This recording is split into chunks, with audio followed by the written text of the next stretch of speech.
যেমন আমি প্রতিনিয়ত স্কুল যাচ্ছি আসছি যাতায়াতের জন্য, যখন কোনো রিক্সাওয়ালা মামাকে বলি যে মানে মামার সাথে কমিউনিকেট করতে হয়, দামাদামি করতে হয়, এগুলো তো এই বইগুলোর মধ্যে বলা নেই, এই বায়োলজি ফিজিক্স কেমিস্ট্রি বইগুলোর মধ্যে। এইগুলোই তো মুখ্য বিষয়।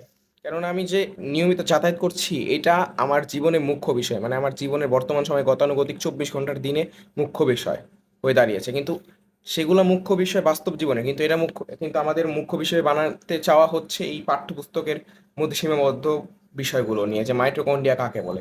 আমি কি রিক্সাওয়ালা মামাকে যেয়ে বলবো, রিক্সাওয়ালা মামা আমি জানো অনেক পড়ালেখা করেছি, আমি মাইটোকন্ড্রিয়া সম্পর্কে জানি, জানো মাইটোকন্ড্রিয়া নির্ধারিত বইয়ের মধ্যে যা রয়েছে এগুলো অনেক ডিপলি। একটা কোষ, কোষের ভিতরে কোষ প্রাচীর, মানে একটা কোষ, কোষের চারদিকে কোষ প্রাচীর, কোষ ঝিল্লি, ওটার ভিতরে সাইটোপ্লাজম, সাইটোপ্লাজমের কেন্দ্রে নিউক্লিয়াস, সাইটোপ্লাজমের ভিতরে আবার ওই সাইটোপ্লাজমের বিভিন্ন অঙ্গাণু, এগুলো তো অনেক ভিতরে বিষয়।